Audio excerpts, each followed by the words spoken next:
There is no company that bullshits their way through a conversation quite like the folks over at EA. When asked to address serious concerns people have about their games and the future of the company, they find a way to phrase things in the most boilerplate way so that they say a lot but mean absolutely nothing. And they do this to masquerade the fact that the company is run by a bunch of shady fucks whose sole purpose in life seems to be to nickel and dime their consumers. They've been doing it for years now, and there aren't any signs that they intend to stop anytime soon. Which is why the most recent statement from the notorious game publisher is one that will leave anyone remotely familiar with their shady antics in stitches. The following information comes from website gamesindustry.biz, who recently conducted an interview with EA's Executive VP of Strategic Growth, Matt Bilbey. They talked about a wide variety of topics, though most of the conversation did center around the future of video game streaming, which is something that the company is seemingly heavily investing into as technology on that front continues to develop. While Matt admits the technology isn't quite there yet, as streaming games is still plagued with all kinds of technical issues, namely lag, he boldly stated that he believes that it's not a question of if, but rather of when. From there, Matt talked about an aspect of EA's future plans involving learning about gamers' habits that sounds quite fishy despite him making it seem like it's this great thing. Here's what the article states. Developing the technology to stream games to players is only part of the puzzle. Beyond just offering its audience a new way to play games, Bilbey said EA needs to better understand how and why they play. To that end, Bilbey said the company relatively recently introduced a telemetry identity solution consistent across their entire catalog. So now they can track player habits down to an individual level, seeing not only how one person might jump back and forth between FIFA and Battlefield, but whether they're struggling at any aspect of the game in particular. By having this across our entire catalog, it allows us to curate their experience, to not start offering them trials when they're deep into a single-player mode on something else, Bilbey said. So that's a big part of what we talk about internally as our player network. It's the value proposition we can use to ensure they get the most value out of the game they're playing. Is it just me, or does this just sound like a fancy way of insinuating that their intention is to manipulate players?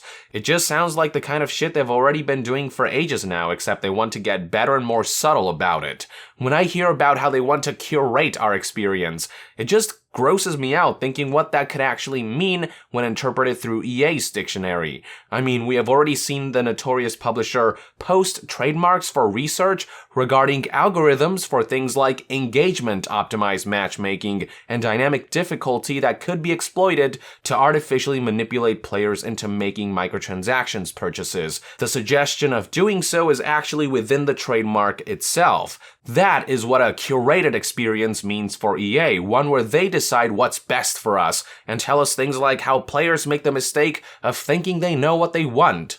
From there, Matt talked about how smart TV distribution will play a major part in allowing EA to expand its streaming services when it's ready down the line, before discussing the opportunity for EA to create our entertainment experience by collecting all this data that could write the concept for our next game, about how he believes traditional consoles will be replaced by streaming, about this notion that data about people's gaming habits will pave the way for a lot of creativity being unlocked around smaller, longer games, aka shitty mobile microtransactions-infested live service games, about the potential of VR in terms of both gaming and education as technology progresses, about wanting to delve further into adapting their franchises into films, until he finally talked about the recent loot box controversy.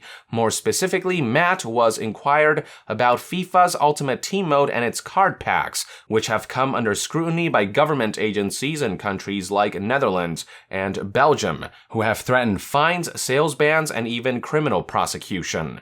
To that, Matt had the following to say.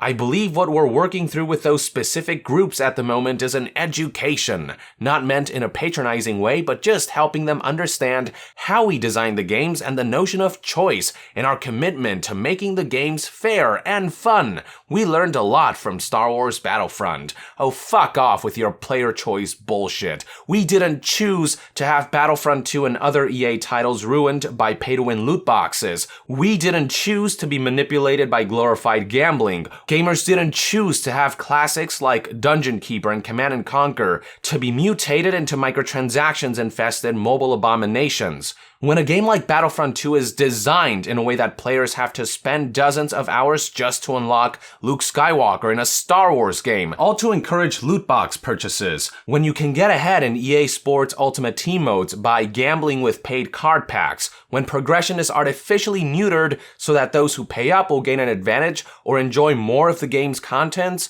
we are being strong-armed into shelling out money by design. Just to give you an example of what EA deems to be player choice, that one time when Patrick Soderlund was asked about how FIFA Ultimate Team could be seen as pay to win or pay to enhance, you know what his response was? He said players can choose not to play Ultimate Team, as the rest of the game offers enough for the $60 you're paying.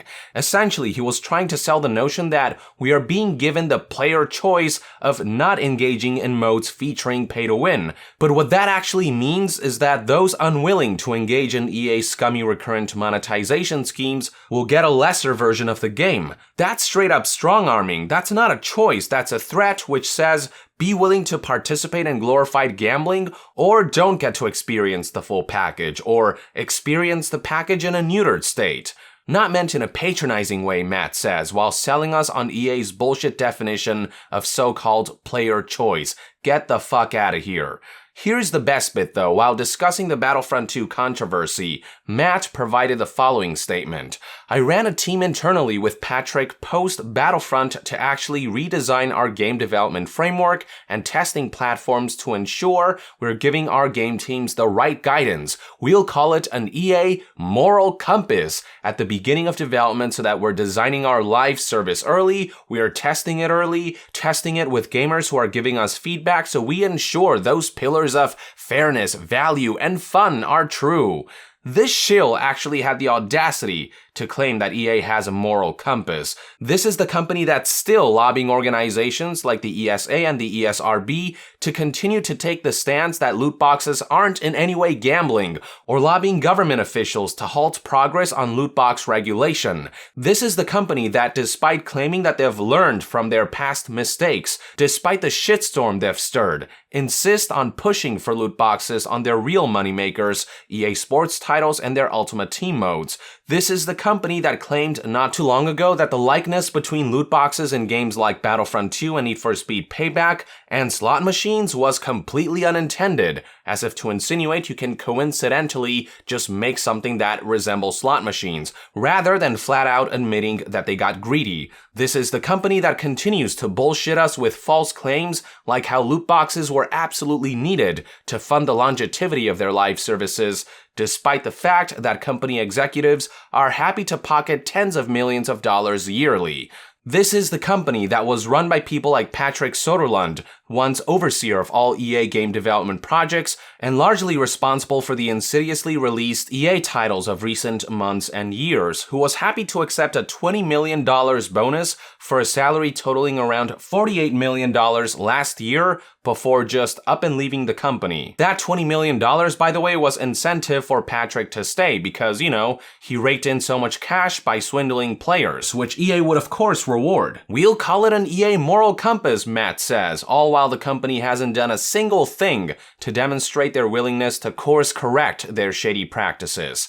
As I've explained many times before, Battlefield 5 and Anthem's exclusion of loot boxes are nothing but tactical retreats, a PR maneuver, as noted by how beyond those two games, EA has largely continued to operate exactly the same way, and they continue to rake in billions at the expense of the quality of their games and at the expense of the consumers. EA claiming to have a moral compass right now is as comical as disgraced former IGN editor Philip Mewson insisting in his so-called apology video that all his work was original. There's just so much about EA's past and present actions that would indicate otherwise. If EA actually wants to start giving off the impression that they're trying to do the right thing, a good place to start would be, well, doing the right thing. That means no loot boxes in their games, period, including Ultimate Team, or rather, especially Ultimate Team.